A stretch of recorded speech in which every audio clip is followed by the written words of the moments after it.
La batalla más grande no es afuera, sino en nuestra mente. Pensamientos de miedo, duda y derrota intentan tomar el control. Mentiras que repites, cadenas que te atrapan, ciclos que parecen no tener fin. Es tiempo de tomar el control. Es tiempo de renovar tu mente con la frescura de la palabra de Dios. Cuando cambias tu manera de pensar, cambias tu manera de vivir. Tu mente se renueva. Tu vida se transforma. Abraza la verdad y vive la vida extraordinaria que Dios tiene para ti. Mente nueva. Verdades para una vida extraordinaria. Hoy le he titulado a esta palabra La locura de la cruz. Pero también le pude haber llamado el poder de la cruz. Porque para algunos la cruz es una locura. Es difícil de entender, es irracional. Es como verdaderamente estar locos, porque la razón humana no logra entender que la muerte de una persona en un madero produce vida eterna y salvación para la humanidad.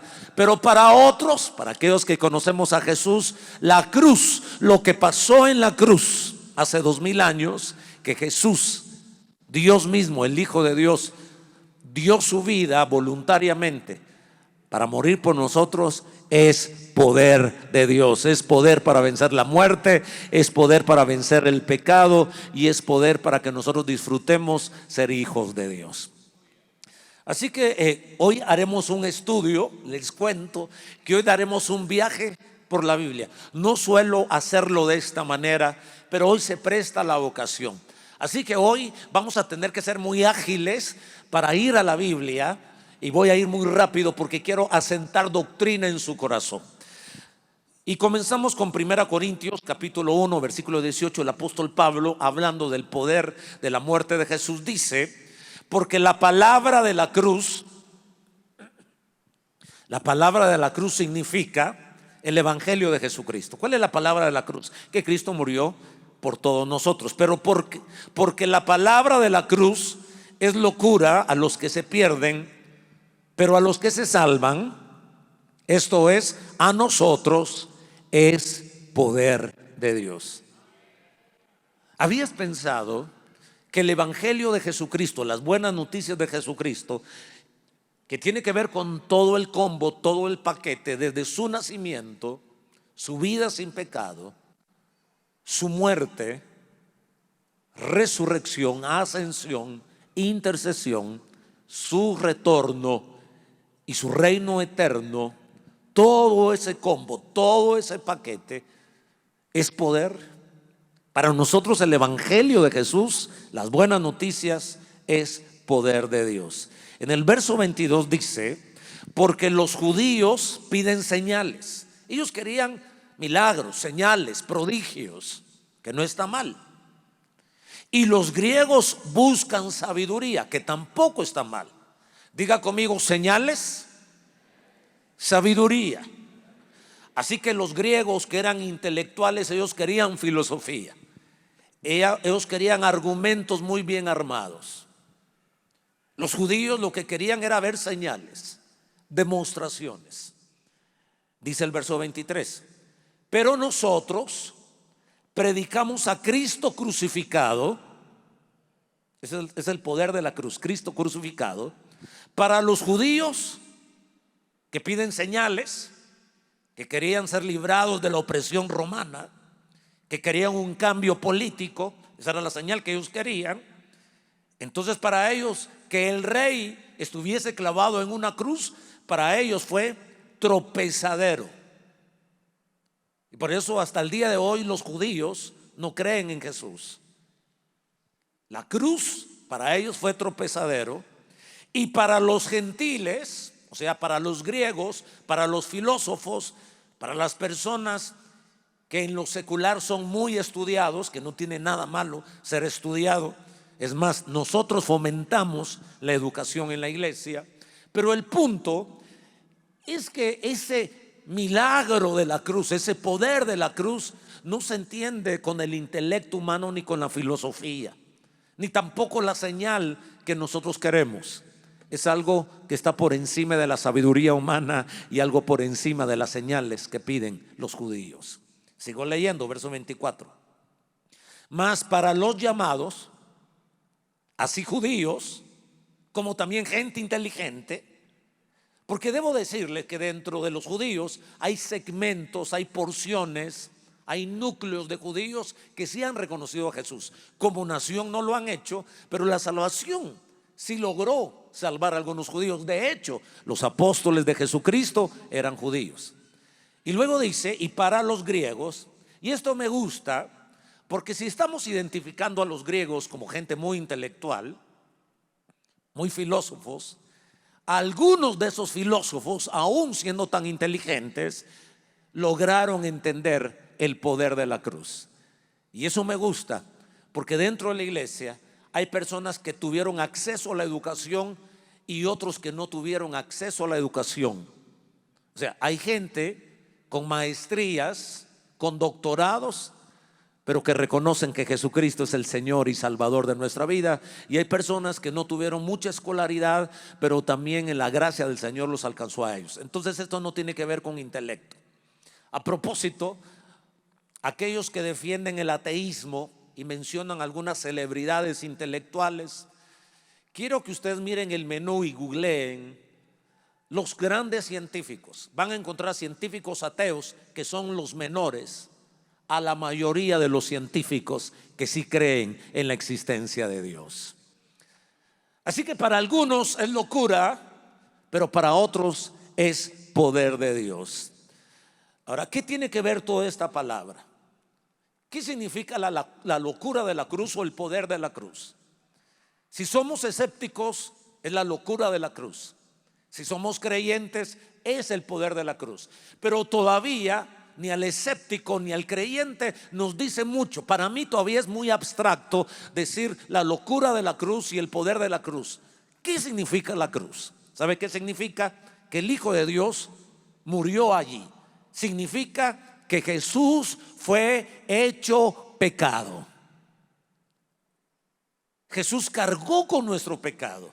Esa es la locura, que no le entra a la gente en la cabeza que Jesús se hizo pecado, porque sin haber cometido pecado, cargó con mis pecados y mis amigos también cargó con sus pecados. Al que no conoció, 2 Corintios capítulo 5, 21, al que no conoció pecado, pero por nosotros lo hizo pecado, para que nosotros fuésemos hecho justicia de Dios en él. Alguien debe celebrar que el Dios se hizo pecado, que el Hijo de Dios se hizo pecado para que yo fuese justicia. Él era justicia y yo era pecado, pero Él tomó mi lugar, así que Él se hizo pecado y a mí me declaran justo, limpio por la muerte de Cristo en la cruz. Además, ¿qué implica la locura o el poder de la cruz? Que Jesús cargó todas las enfermedades y dolencias. Es el poder de la cruz, que Él se hizo pecado, pero no solo se hizo pecado, sino en sus heridas, en sus llagas, cargó, llevó los cánceres, los tumores. Más de 10,000 enfermedades hay en el mundo. En nuestros cuerpecitos pueden darse un poco más de 10,000 enfermedades. No creo que todas al mismo momento, pero de esas 10,000 enfermedades, más de algunas siempre llega a tocar la puerta de nuestro corazón y de todo nuestro cuerpo. Pero Jesús cargó con todas.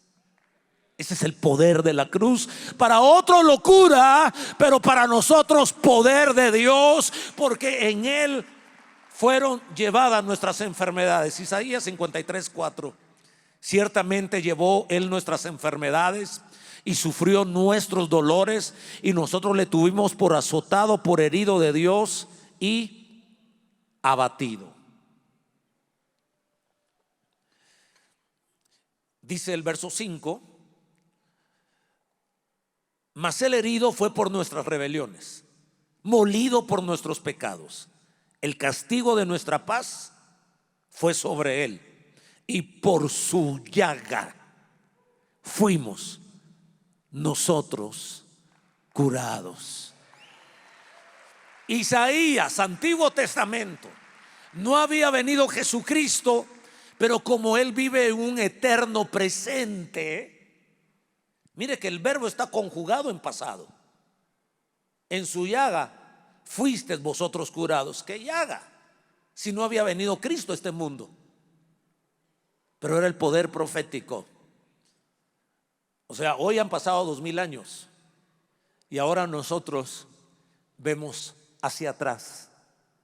Y en el Antiguo Testamento, todo lo que pasaba en el Antiguo Testamento, en la fe y en todos los sacrificios, ellos miraban hacia el futuro. Por eso la iglesia cristiana es cristocéntrica, iglesia cristiana. Nosotros somos cristianos porque Jesucristo fue hecho pecado y porque Jesucristo también en su llaga llevó nuestras enfermedades, y por eso hoy declaramos nosotros nuestra sanidad. Alguien debe hoy tener un grano de fe para subirse en la ola de esta palabra rema. La locura de la cruz o el poder de la cruz. ¿Por qué poder? Porque además Jesús fue hecho maldición. Hasta aquí hemos dicho: Jesús fue hecho pecado, Jesús cargó con nuestras enfermedades. Pero mire el poder de la cruz: Jesús fue hecho maldición. Es decir, Jesús se hizo maldito. El que quebrantaba la ley, entonces arrastraba maldición para él. El que no obedecía la palabra del Señor abre puertas para maldiciones, maldiciones generacionales y maldiciones propias. En Cumbre Div estuvimos acuñando una expresión que Dios puso en mi corazón: nuestras acciones no mueren con nosotros, tocan generaciones. Lo que tú y yo hacemos no muere con nosotros. Nuestra postura delante de Dios y ante su palabra no muere con nosotros, toca generaciones. Si tenemos una buena postura, toca 1000 generaciones. Y si tenemos una incorrecta actitud, toca 4 generaciones. Lo pongo en palabras más claras: mi pecado me alcanza a mí, la consecuencia de mi pecado me alcanza a mí, alcanza a mis hijos, alcanza a mis nietos y alcanza a mis bisnietos, aunque no hayan nacido. Es el poder espiritual que se mueve en las atmósferas. Pero mi actitud de integridad por la sangre de Jesucristo, esas bendiciones que habla Deuteronomio 28, me alcanzan a mí, alcanzan a mis hijos, alcanzan a mis nietos, alcanzan a mis bisnietos, alcanzan a mis tataranietos, alcanzan a mis a 1000 generaciones. Por eso es el poder de la cruz. El poder de la cruz: Cristo se hizo maldición por mí. Dice la escritura en Deuteronomio 21:22: si alguno hubiere cometido algún crimen digno de muerte y lo hiciereis morir y lo colgareis en un madero, verso 23, no dejaréis que su cuerpo pase la noche sobre el madero. Sin falta lo enterrarás el mismo día, porque maldito por Dios es el colgado. ¿Quién iba al madero? El que había quebrantado la justicia y la ley. Era juzgado, era condenado y era llevado a la cruz, al paredón eléctrico, a la silla eléctrica. No existía la silla eléctrica ni el paredón. No existían fusiles, balas ni electricidad. Entonces era el madero. Al pecador se le llevaba al madero y era declarado maldito por Dios. ¿Ves la locura de la cruz? A la gente le cuesta entender esto. Para nosotros es poder de Dios. La locura de la cruz para mí es poder de Dios. Pregunto: ¿para cuántos es poder de Dios? Porque Él se hizo maldito. No dejaréis que su cuerpo pase la noche sobre el madero. Sin falta lo enterrarás el mismo día, porque maldito por Dios es el colgado. Y no contaminaréis tu tierra que Jehová tu Dios te da por heredad. Vamos ahora al Nuevo Testamento, Gálatas capítulo 3 verso 13. Cristo nos redimió. Cristo nos compró Cristo nos liberó de la maldición de la ley, hecho por mí, hecho por nosotros maldición, porque está escrito: maldito todo el que es colgado en un madero. Ya no somos malditos, somos benditos. Ese es el poder de la cruz. Para otros locura, para mí es poder. Hoy tenemos que irnos con ese mensaje en nuestro espíritu. La cruz es poder para nosotros. Pregunto una vez más: ¿para cuántos es poder la cruz? Ahora tenemos revelación, ahora tenemos doctrina, ahora tenemos palabra. Una implicación más de esa locura o de ese poder. Para unos locura, para nosotros poder. Jesús ofreció expiación. A ver, quiero que me ayuden, digan este término por favor. Lluvia Roosevelt: segundo servicio, segunda celebración, tercera celebración, primera celebración. Lluvias Petem, todos conmigo por favor, ayúdeme y diga conmigo: expiación. Cuando vamos a entender este vocablo, expiar, el verbo expiar o expiación, significa llevar, es el acto de llevar el castigo por otra persona. Expiar significa que alguien más, un tercero, sea sujeto u objeto, sea persona o animal, tome el lugar de otra persona para ser castigado a través de un sacrificio. Generalmente era un sacrificio. Ese es el poder de la cruz, que Jesús ofreció expiación, su sangre fue derramada. O sea, hubo un sacrificio sustituto. La verdad, quiere que les diga la verdad, ustedes ya la saben, pero yo merecía ser colgado en un madero porque somos pecadores, la raza humana. Y cuando digo yo, también tú y yo deberíamos llegar y pagar por nuestra maldad y por nuestros pecados. La Biblia dice que todos hemos cometido pecado, pero también la Biblia dice que Jesús fue expiación al derramar su sangre. O sea, Él fue el sacrificio sustituto que tomó mi lugar. Además, el pacto de sangre fue sellado, el precio de nuestra eterna redención. Hay una segunda palabra que me interesa que digamos. Digan conmigo por favor: redención. Son términos que aparecen en la Biblia y a veces son difíciles porque no son del uso diario. Expiación, redención.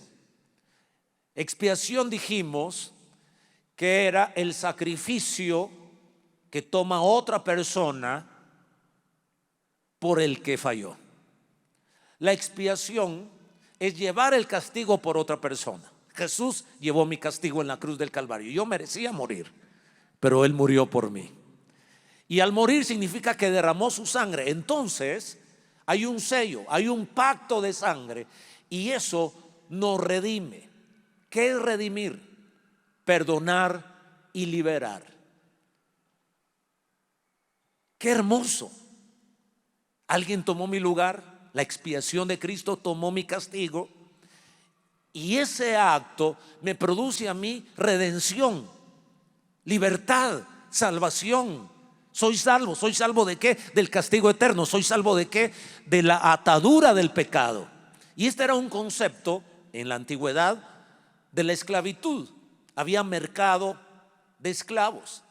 Entonces alguien llegaba y redimía, compraba, pagaba para dejar libre a ese esclavo. ¿Hace sentido lo que estoy diciendo? La Biblia dice que tú y yo éramos esclavos del diablo y esclavos del pecado, y no lo sabíamos, que era lo peor.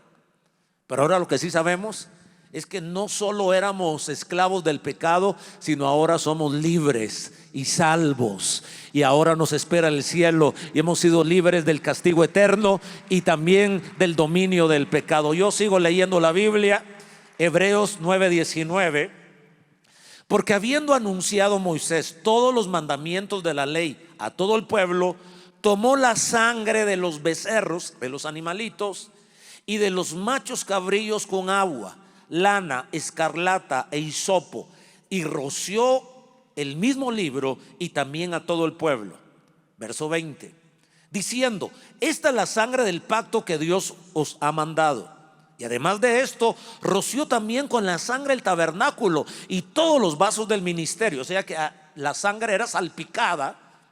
En el Antiguo Testamento estaba el tabernáculo y habían diferentes espacios dentro de esa tienda. Estaba el atrio, que era el patio, estaba el lugar santo, una habitación un poquito pequeña, y estaba el lugar santísimo, que ahí solo entraba una vez al año el sumo sacerdote.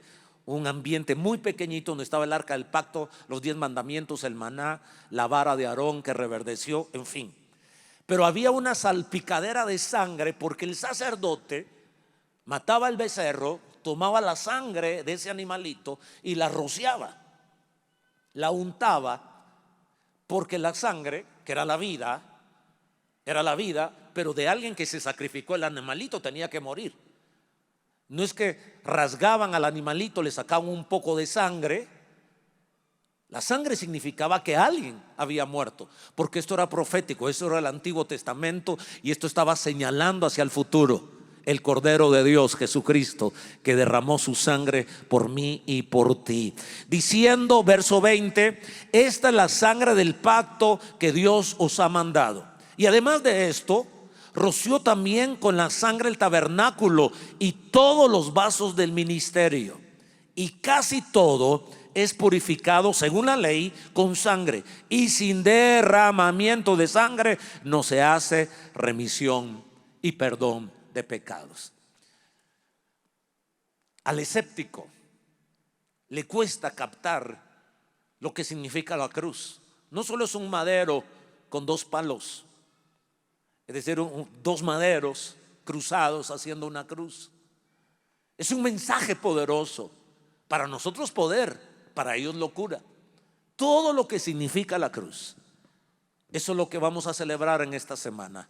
No es una semana cualquiera, es una semana para recordar el amor de Dios, para recordar la redención, para recordar la expiación, para recordar que Él tomó nuestro lugar, para recordar que Él hizo un pacto de sangre, y el pacto de sangre fue su propia sangre derramada en la cruz del Calvario. Aquellos becerros eran proféticos, era sombra de lo que había de venir.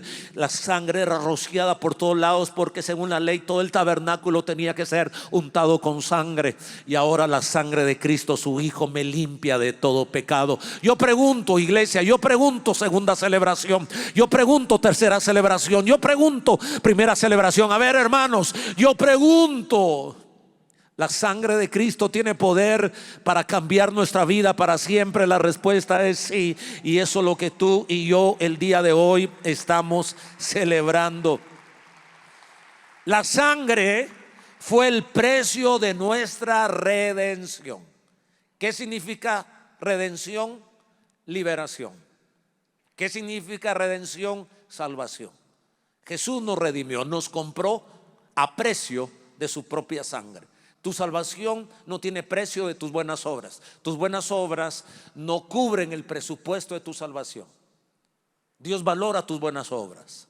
Sigamos haciendo buenas obras, pero nuestras buenas obras no pueden comprar el cielo ni comprarnos para Dios.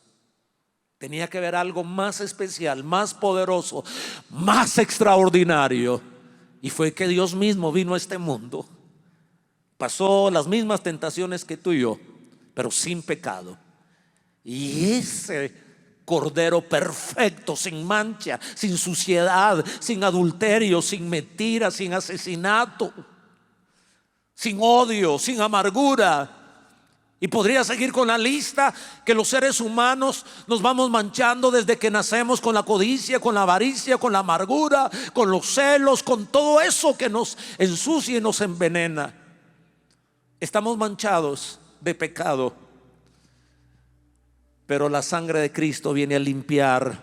Como en el tabernáculo se limpiaba todo con la sangre, ahora todo nuestro ser, nuestra mente, nuestro cuerpo. Alguien debería celebrar, porque aquí estamos celebrando con todo el corazón. Nuestra redención fue posible gracias al pacto de sangre. Preciosa sangre. Alguien grite conmigo: preciosa sangre. La locura de la cruz para algunos, para nosotros es poder de la cruz. Y el poder de la cruz es la sangre. Dice la Escritura, cuando Dios se proveyó el medio de redención, nos dio la sangre para que nos presentáramos ante Él. Levítico 17:11. Porque la vida de toda criatura, ¿en dónde está la vida de toda criatura? En la sangre. Yo mismo se la he dado a ustedes sobre el altar para que hagan propiciación por ustedes mismos, ya que la propiciación se hace por medio de la sangre. Otro término teológico confuso.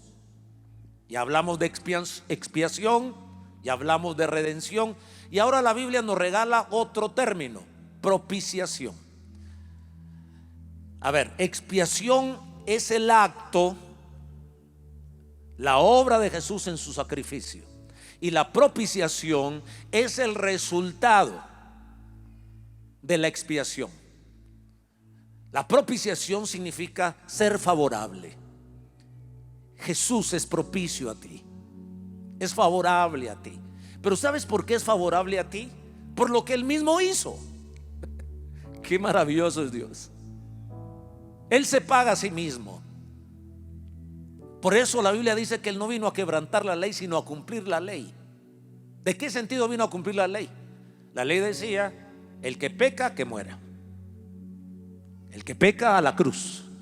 El que peca se hace maldito. El que peca tiene que derramar su sangre. Dios lo establece, entonces Dios dice: ok, lo vamos a hacer a mi manera.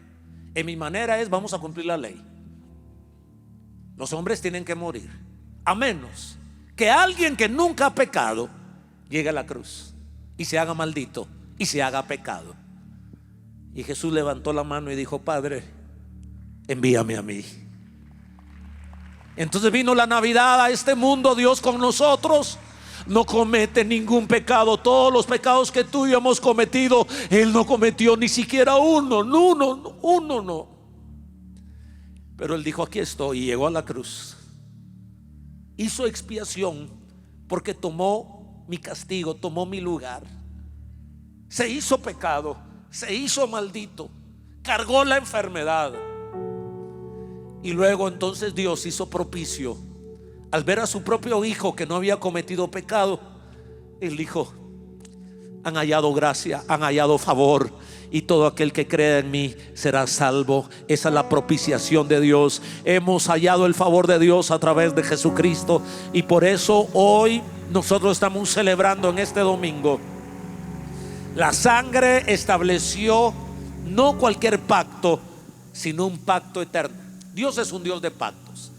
Y en el Antiguo Testamento hubo varios pactos. Incluso David y Jonatán hicieron un pacto.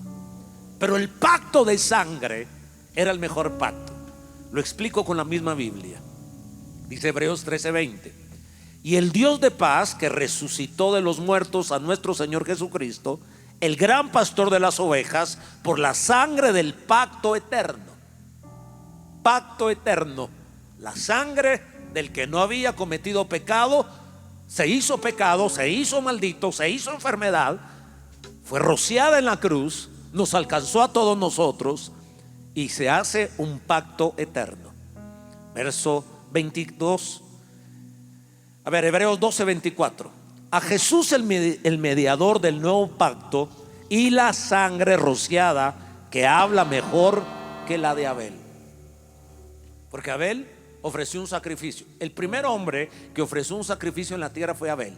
Caín ofreció lo mejor de la tierra, y Abel ofreció un cordero. Ya estaba profetizando una sangre, porque la sangre de Cristo nos limpia de todo pecado. Así que nuestro pacto es mejor pacto por cuanto fue establecido sobre mejores sacrificios.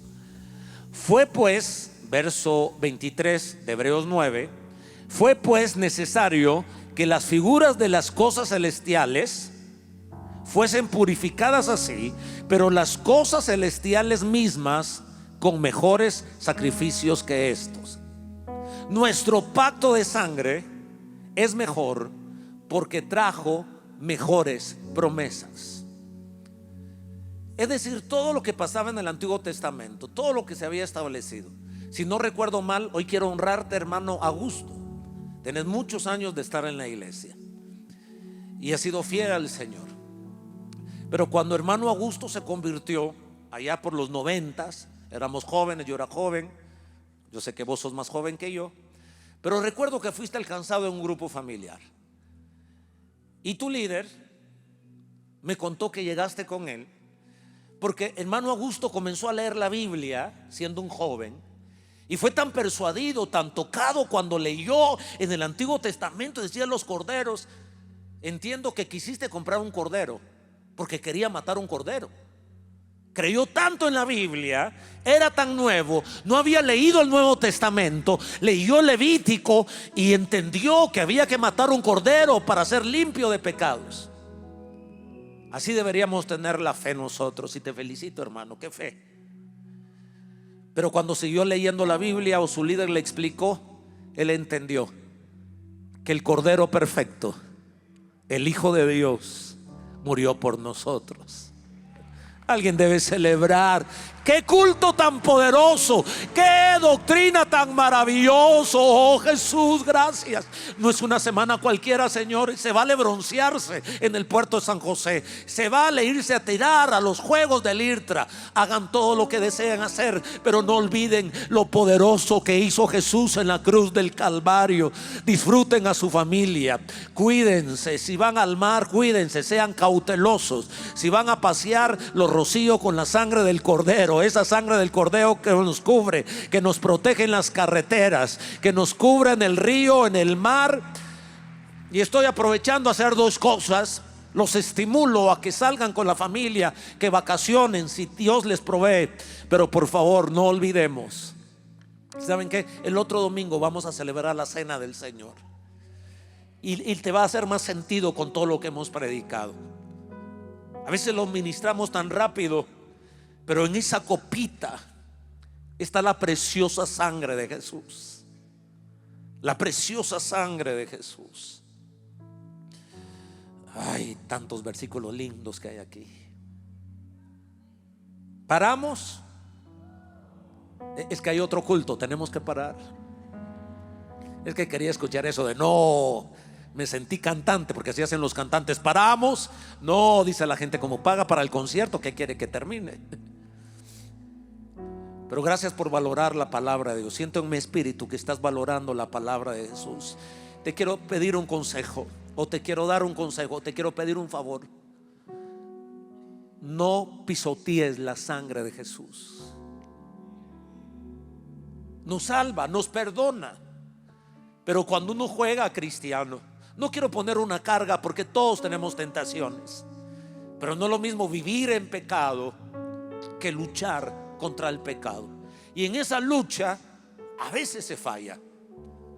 Pisotear la sangre de Jesús es haber conocido el Evangelio, salir de esa puerta y olvidarse de Dios lunes, martes, miércoles, jueves, el viernes, emborracharse, acostarse con otra persona y olvidarse de Dios, y el domingo venir a la iglesia. Yo valoro que has venido a la iglesia, pero no pisotees, no machuques la sangre preciosa del Cordero.